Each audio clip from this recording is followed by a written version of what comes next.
ये दुनिया एक बगीचे की तरह है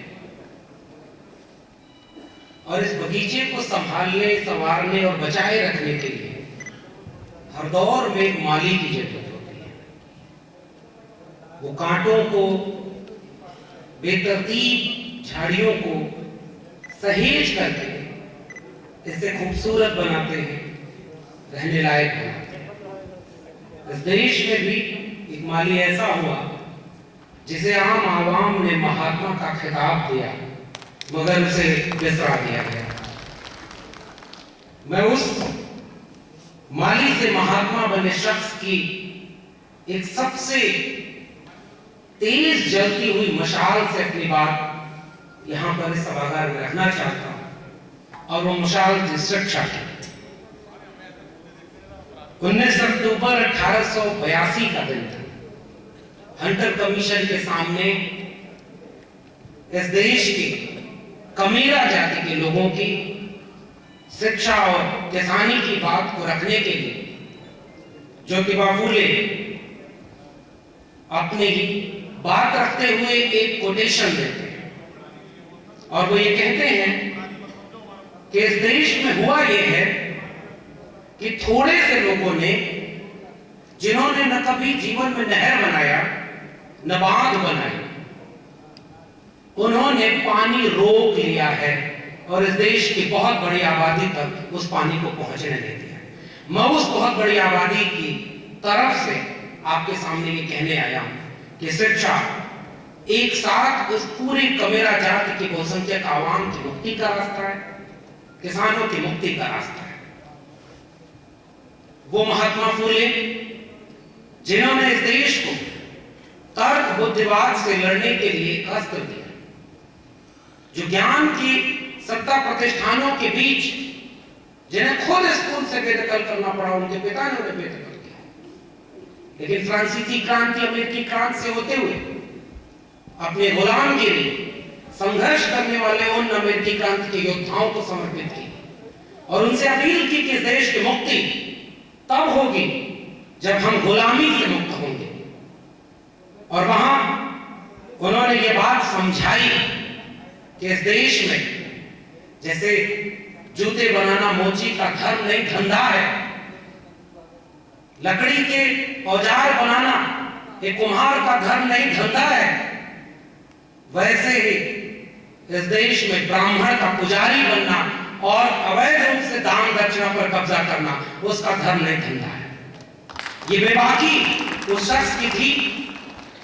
और उससे वो ताकत लेकर के इस देश की आधी आबादी को आच्छादित करने वाले अन्य पिछड़े वर्ग को जो पहचान मिली, मंडल कमीशन के रूप में एक मुकम्मल पहचान मिली वर्ग की, उस पहचान की ओर से जो सबसे अहम सवाल है, जिसमें से एक है जो दिलीप जी ने कहा, जाति जनगणना, मैं उसमें से एक महत्वपूर्ण सवाल शिक्षा की बात करूंगा। और शिक्षा की बात इसलिए क्योंकि उस आधी आबादी के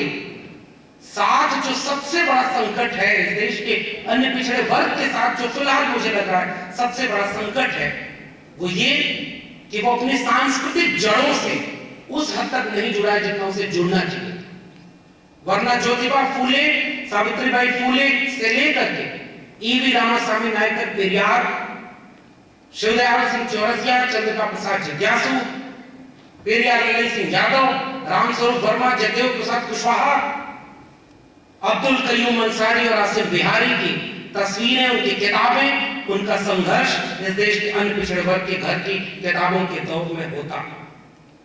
और वो इसलिए नहीं हुआ क्योंकि हमने शिक्षा की अहमियत नहीं समझी। और अब इस समय देश में ये हो रहा है कि आपका हक आपसे छीना जा रहा है, और उसमें सबसे पहला हक जो छीना जा रहा है, चौतरफा हमलों का दौर है, उसमें जो सबसे खतरनाक हमला है, जिसका असर बहुत दूर तक होना है, वो है आपके बच्चों के हाथ से शिक्षा छीनी जाएगी। पहले वो स्कूल और विश्वविद्यालय जो पब्लिक फंडेड हुआ करते थे, उन पब्लिक फंडेड एजुकेशन सिस्टम में 1950 में जब भारत बना तो एक मुकम्मल मुल्क बना था, यानी जो हाशिए पर जैसे धकेला गया उसे भी मुख्य धारा में लाना। तो किसी की जेब में कितना पैसा है इससे नहीं तय होगा कि उसे तालीम कैसे मिलेगी। इसलिए राज्य की जिम्मेदारी थी कि वो बेहतर स्कूल बनाए, वो बेहतर विश्वविद्यालय बनाए, और 90 तक वो काम धीरे धीरे हुआ, लेकिन 90 के बाद जब वो विश्वविद्यालय में पहली बार बहुजन तबके के लोग आने लगे, उसमें एक साथ पैरेलल एक तरफ न्यू लिबरल पॉलिसीज आ रही हैं और दूसरी तरफ विश्वविद्यालयों में आरक्षण के बाद पहली बार लोग जब आए, उन विश्वविद्यालयों को ही बर्बाद करने की कोशिश शुरू हो गई। उस कोशिश में सब गुनहगार हैं।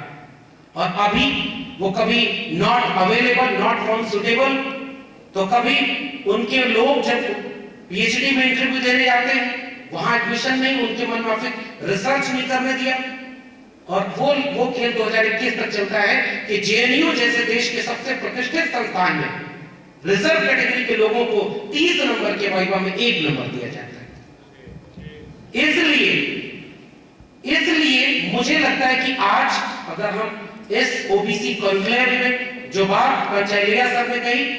उसे आगे बढ़ाते हुए कि शिक्षा के साथ जो कई तरफ से हमला है, उसका मुकम्मल दस्तावेज उन्होंने बनाया है, नई शिक्षा नीति। पहले वो विश्वविद्यालयों के ऊपर हमला करते रहे, जस्ट मिनट, वो ये कहते रहे कि विश्वविद्यालयों को बदनाम करेंगे, और अब उन्होंने नई शिक्षा नीति के जरिए किया क्या है, उस पूरे शिक्षा नीति के ड्राफ्ट में एक भी शब्द आरक्षण नहीं है, और वो सारी शिक्षा को प्राइवेटाइज करना चाह रहे हैं। इसलिए मुझे लगता है कि अन्य पिछड़े वर्ग के साथ अगर हम शिक्षित कर लें, और वो भी मल्टीपल लेयर से शिक्षा की, फिर कभी उस पर बात होगी, क्योंकि मंच की सीमा बहुत थोड़ी सी है। जाते जाते बस यही कि इस पूरे मुहिम को शिक्षा के साथ रोजगार से जोड़ करके नए रूप में अगर सामाजिक न्याय की लड़ाई को हम परिभाषित कर पाए, जो शिक्षा, स्वास्थ्य और रोजगार की लड़ाई, तब मुझे लगता है बेहतर होगा। और एक सुझाव कि अगर राष्ट्रीय ओबीसी सम्मेलन है तो पसमानदा आवाजों को भी हमें इसमें शामिल रखना चाहिए, ओबीसी की तमाम जातियों को जोड़ना चाहिए और मुकम्मल रूप से बड़ी लड़ाई लड़नी चाहिए। उम्मीद है कि हम बेहतर लड़ाई लड़ेंगे, पढ़ाई करेंगे और आने वाले कल में कुछ बचा पाएंगे जो विरासत में हमें मिला है। बहुत बहुत शुक्रिया। बहुत शुक्रिया लक्ष्मण जी। समय की सीमा है और